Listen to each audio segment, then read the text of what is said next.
은행권에서 대출받기 어려우신 분들이 P2P 대출로 가는 경우가 있습니다. P2P 대출이란 무엇인지, 또 P2P로 투자를 하시는 분들도 있는데요. 오늘 돈워리 투자백서 시간에 한번 배워보시죠. 금융 크리에이터 손희애 작가와 함께합니다. 안녕하세요. 안녕하세요. 기존의 은행 대출이랑 P2P 대출 어떻게 다른 거예요? 네, 이 P2P 대출은 말 그대로 개인 대 개인 간의 금융거래, 이게 영어로 피어 투 피어거든요. 네. 그러니까 공식 용어로는 온라인 투자 연계 금융업이고요. 줄여서는 온투업이라고 많이 부릅니다. 온라인 투자 연계 금융업. 네. P2P. 기존의 은행 대출은 우리가 이제 은행에 예금을 하면 이제 그 돈 포함해가지고 이제 은행이 여러 자금들을 관리를 하다가 또 대출을 필요로 하는 사람이 생겼다. 그러면은 그 돈을 빌려주는 간접 금융의 방식이잖아요. 네. 근데 P2P는 온라인 플랫폼이 대출이 필요한 사람이랑 그리고 또 돈을 좀 굴려가지고 조금이라도 수익을 얻고 싶은 투자자를 직접 연결을 해주는 직접 금융 방식입니다. 그래서 가장 큰 차이점이라면 중개 기관의 역할을 꼽을 수 있을 것 같은데, 은행은 은행이 보유하고 있는 돈을 빌려주는 거지만 P2P 업체는 자금을 직접 조달을 하지는 않고요. 네. 판만 깔아준다라고 보시면 되는 거고요. 그래서 대출은 조금 쉽게 돈을 빌릴 수 있고 또 투자자는 은행 이자보다는 조금 더 수익을 기대할 수 있는 구조다라고 보시면 될 것 같습니다. 근데 이걸 모르시는 분들은 모르지만 이미 꽤 유명하더라고요. 네. 많은 분들이 또 이용을 하고 있어요. 맞아요. 그러니까 올해 연이어 발표된 여러 대출 규제로 인해서 은행에서 대출 문턱이 아무래도 좀 많이 높아졌잖아요. 네. 그래서 수요가 P2P로 급격하게 불리는 풍선효가 심화되고 있습니다. 특히나 은행 주택담보대출 최대 6억 원 한도 제한, 그리고 DSR 규제 등에 가로막혀가지고 대출을 못 받거나 혹은 본인이 생각한 것보다 좀 적게 대출이 나온다 하시는 분들이 P2P 대출 많이 찾고 계신데요.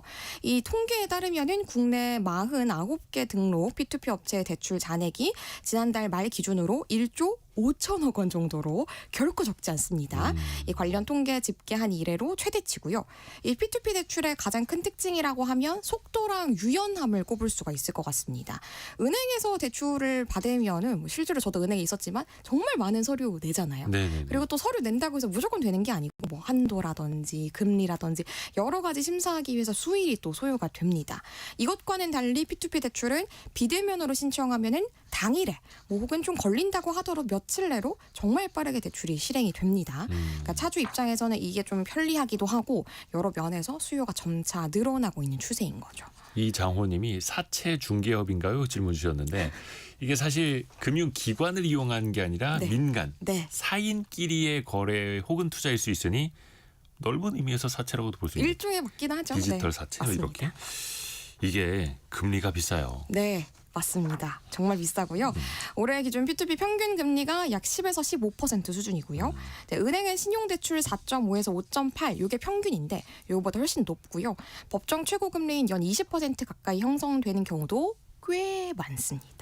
이금융권 금리와 비교했을 때도 더 높은 수준으로 책정되고 있고요.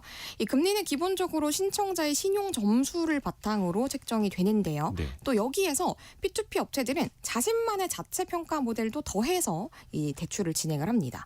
예를 들어서 사회초년생이라서 금융 이력이 부족하다. 그러면은 통신비 납부 내역 등 비금융 정보도 같이 활용해가지고 상환 능력을 평가를 하는 겁니다.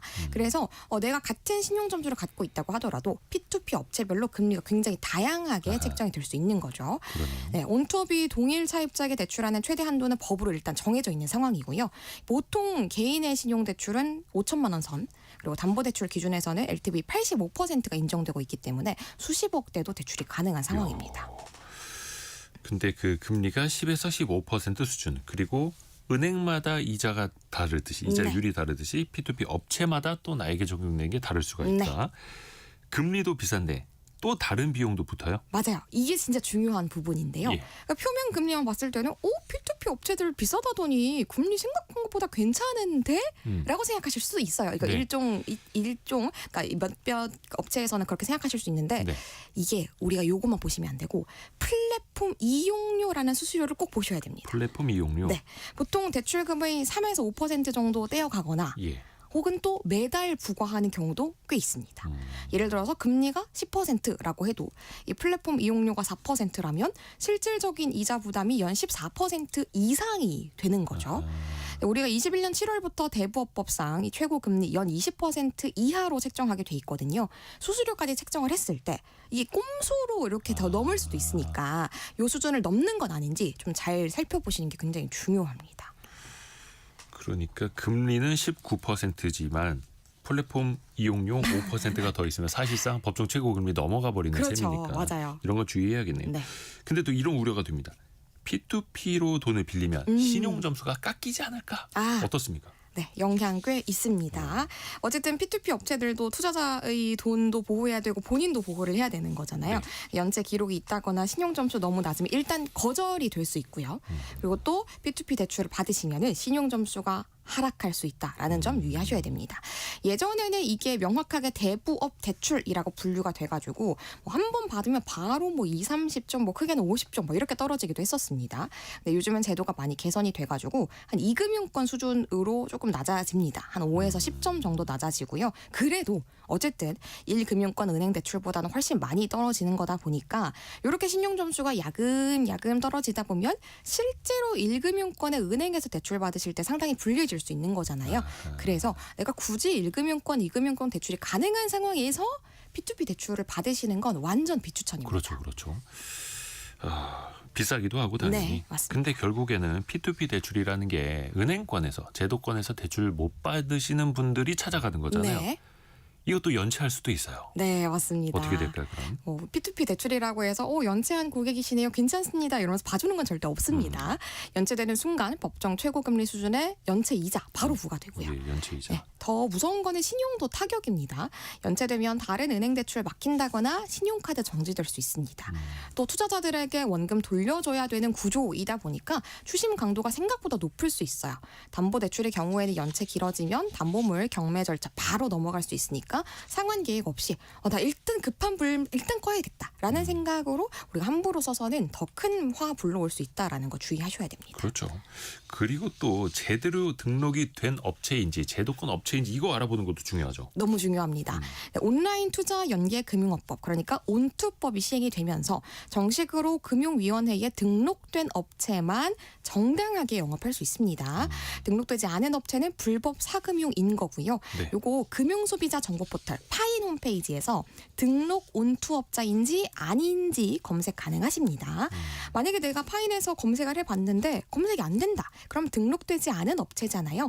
여기서 우리가 대출 받게 되면 법적인 보호 받기 어렵고요. 또 터무니없는 고금리나 불법 추심 받을 수 있으니까 절대 이용하지 않으셨으면 좋겠습니다. 금감원 파인 사이트 그 I'm fine, thank you 할 때 그 파인 맞습니다. 거기 들어가시면요. 여러 금융 사업자들 검색해 보실 수가 있습니다. 그리고 또 P2P 이거 누군가는 돈을 빌려주는 거잖아요. 네. P2P에 투자를 하신다라는 분들도 있더라고요. 이거 역시 떼일 수도 있는 거잖아요. 네, 맞습니다. 주의하실 게 있습니다. 우리가 은행 예금은 예금자 보호법 적용되다 보니까 은행이 망한다고 하더라도 현재 기준 1억 원까지 보호가 되잖아요. 네네. 근데 P2P 투자는 돈을 빌려간 사람이 안 갚게 되면 개인 대 개인의 거래일 뿐이기 때문에 그 손실을 투자자, 그러니까 돈을 빌려준 사람이 고스란히 또 안아야 됩니다. 그러니까 우리가 원금 손실 100% 열려있는 고위험 상품이다라고 보셔야 되는 거고요. 수익률 10%, 15% 이러면 막 혹할 수 있는데 네. 그 돈 떼일 확률도 크다라는 거 봐주셔야 되는 거고요. 그리고 또 과도한 리워드랑 고수익을 제시하는 업체들도 있어요. 이 경우에 주의하셔야 되고 또 P2P 업체의 이해관계에 대한 대출 가능성도 있으니까 횡령 가능성도 있다라는 거 살피셔야겠습니다. P2P 업체도 중요하고 맞습니다. 내가 P2P 업체에 투자한 거 누가 빌려가는지도 그렇죠. 되게 중요한 거고요. 맞습니다. 금융 크리에이터 손희애 작가와 함께했습니다. 고맙습니다. 감사합니다.